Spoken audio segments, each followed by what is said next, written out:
Well, so if you're someone that's preparing for the medical interview, or if you just want to learn more about autonomy and consent, then welcome to the channel, you're in the right place. So let's first understand two key terms, consent and informed consent. So what is consent and why is it important? Well, there are many good ways to describe consent, especially in the context of healthcare and medicine. But put simply, as the GMC well describes it, consent is patients and doctors making decisions together. So all patients have the right to be involved in decisions about their treatment and care and be supported to make informed decisions if they are able. Think about this logically. Doctors see patients when they are perhaps at their most vulnerable, facing death, disease, or disability. These experiences can be truly challenging, and patients put a lot of trust in their doctor to heal them and look after them. This trust must be honored. Ensuring that a patient is comprehensively attended to, looked after, and cared for is of profound importance. If your patient does not trust you, they are less likely to disclose important information that is necessary for a diagnosis. Further, a lack of trust in a doctor is likely to besmirch the reputation of the NHS and affect the public's perception of the healthcare field. So one of the cornerstones to establishing trust, whether the patient is a child or an adult, is consent. Now, consent in healthcare doesn't just involve asking a patient if they agree to a certain treatment or procedure. It's also about ensuring that the consent given to the doctor by the patient is informed.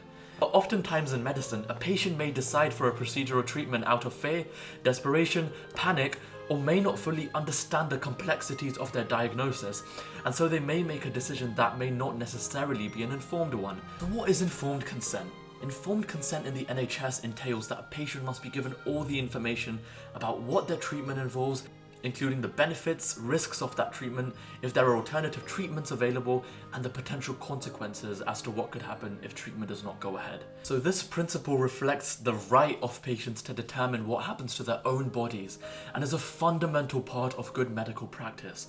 Another word for this is autonomy. Now, as the BMA explains it, in medical practice, autonomy is usually expressed as the right of competent adults to make informed decisions about their own medical care.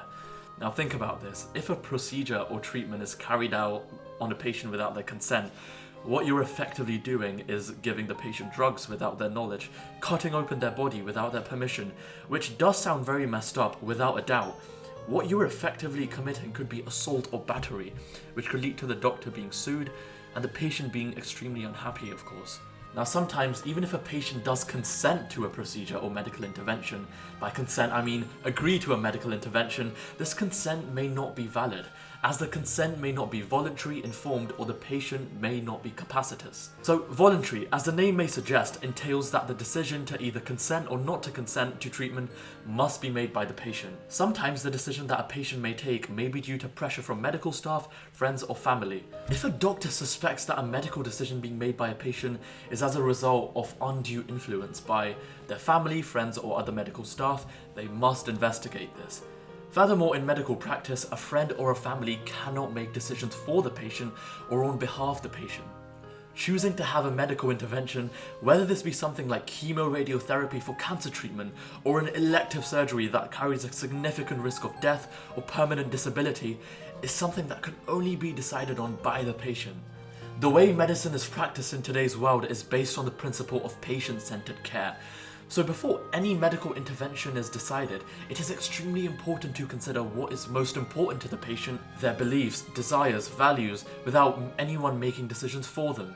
If it is discovered that the patient's consent is involuntary, then their consent is not valid. Although we have previously discussed informed consent, I will go through an important case study to help it make more sense. So as we saw earlier, informed consent is when a patient makes a decision when they have been given all the information about what the treatment involves, including the benefits, the risks, whether there are reasonable alternatives, and what will happen if treatment does not go ahead. If a patient is not informed about all the risks of a given treatment or procedure, patients may end up making decisions that could do more harm than good. For example, and this is an important case study to know about, especially if you're going into a medical interview, in the year 1999, Nadine Montgomery was pregnant with her first child, whose name was Sam. She had type 1 diabetes and was concerned during her pregnancy because the size of her baby might lead to difficulties with vaginal delivery. So generally, when a pregnant patient has diabetes or if the size of the baby is very big, it is recommended to schedule a C-section rather than a vaginal delivery. So when Nadine Montgomery attempted to discuss the potential risks of the sight of her baby, the risks of shoulder dystocia occurring was not discussed, and a plan was made for vaginal delivery. So shoulder dystocia is when the baby's head has been born, but one of the shoulders becomes stuck behind the mother's pubic bone, delaying the birth of the baby boy. During this time, a baby may become starved of oxygen for several minutes.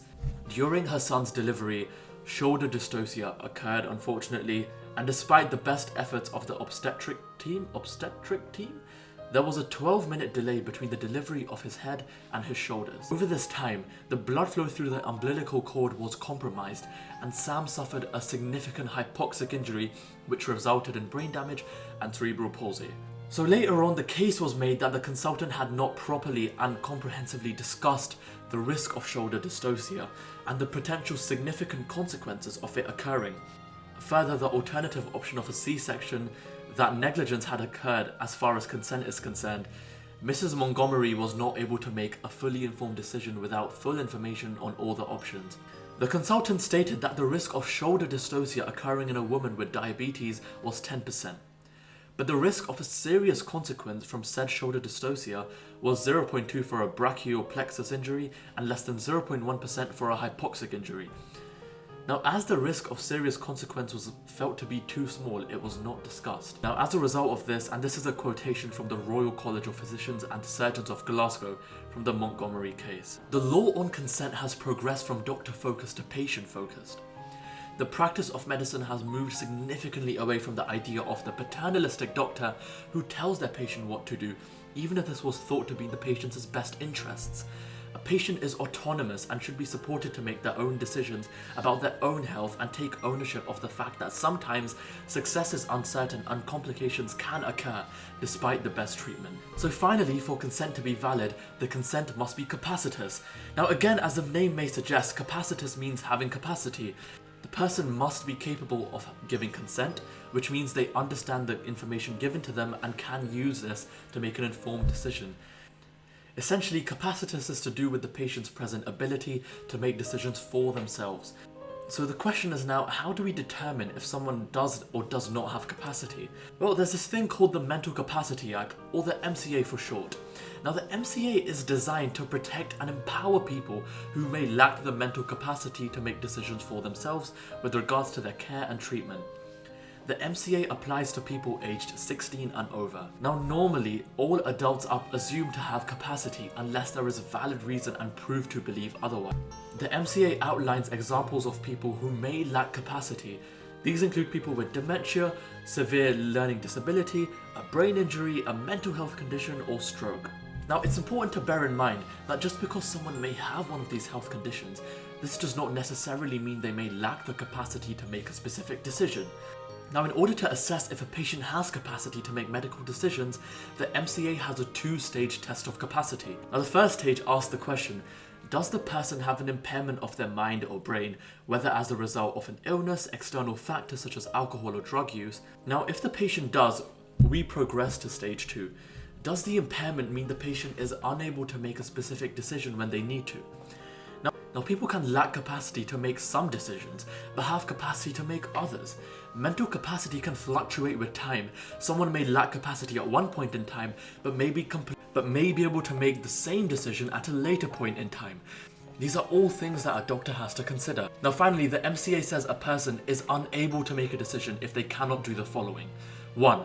Understand the information relevant to the decision. Number 2, retain that information. Number 3, use or weigh up that information as part of the process of making the decision. Now, if a patient cannot do either one of those 3 things, then they do not have capacity and their consent is not valid. Before jumping to deciding whether or not a patient lacks capacity, it is important to help a patient make a decision themselves. The MCA also outlines many good examples of this. For example, does the patient have all the relevant information they need? Have they been given all the information about other alternatives? Could information be explained or presented in a way that's easier for them to understand? For example, by using simple language or visual aids. It's also important to consider language barriers. Sometimes a patient may not be fluent in the language you're speaking. You should also think about things like, are there particular times of the day when the patient's understanding is better? Are there particular locations where the patient may feel more at ease? Could the decision be delayed until they might feel better to be able to make that decision? Now, to sum up, in order for consent to be valid, it must be voluntary, informed, and capacitous. If a patient's consent is not voluntary, informed, or capacitous, then the consent is not valid. Okay, so now that we have a good understanding of what consent and autonomy is, let's now go over the final subtopic for this video and talk about best interests. If a patient's consent is not valid, then the doctor must act in the patient's best interests. Now, the whole concept of best interests, I assure you, it's quite complex and there is quite a lot to know, but the principle is simple. If you make a decision for someone who does not have capacity, it must be in their best interest. Now, what the doctor thinks would be in their best interest, but would actually be in the best interest, may be quite different. An important thing to remember is that acting in the best interest of a patient does not always mean curing the patient. Now, sometimes patients may make decisions that may seem irrational to the doctor. However, as a medical health practitioner, you cannot treat a person as lacking the capacity to make a decision just because they make an unwise decision. A doctor cannot overpower a consenting adult's medical decision, as this would be a grave violation of that patient's autonomy. Now, understanding a patient's best interest is like putting yourself in their shoes and trying to understand what they prioritize and care about. This includes their views, morals, beliefs, thinking about their family, friends, work, hobbies, interests, and so much more. It's a complex decision, and it's a decision that cannot be made by just a doctor. It's absolutely vital to consult with others for their views about the person's best interests. In particular, try to consult as outlined by the MCA, anyone previously named by the individual, anyone engaged in caring for them, friends and or relatives. Now, two more things: an attorney appointed under the lasting power of attorney, or LPA for short, or any deputy appointed by the Court of Protection to make decisions for the person. Now, the last two may seem very unfamiliar, but don't worry, we will cover them in more detail now. So firstly, an LPA can be any individual whom you trust and assigned to help make best interest decisions for you. An LPA gives your attorney the power to make decisions about your daily routine, including washing, dressing, eating, your medical care, for example, moving into a new care home, your financial decisions, including your pension plans, life-sustaining medical treatment. It can only be used if you're unable to make your own decisions. Further, being an LPA is a legal authority. But having an LPA is not extremely common in the UK. 78% of adults do not have an assigned LPA. And so if an adult does not have an LPA, the question is, what do we do? Well, in this case, we would look to the Court of Protection. The Court of Protection was established under the MCA in 2005, which came into force on October 2007. Now, the Court of Protection is responsible for making decisions on financial and welfare matters for people who cannot make decisions for themselves or lack the capacity to make decisions for themselves. Court of Protection can decide whether a person has capacity to make a decision for themselves, make declarations, decisions, or orders on their financial and welfare matters. Lastly, there is also this thing called an advance directive. If a patient believes they are approaching a point in their life where they may lose capacity to make decisions for themselves, they can write up an advance directive.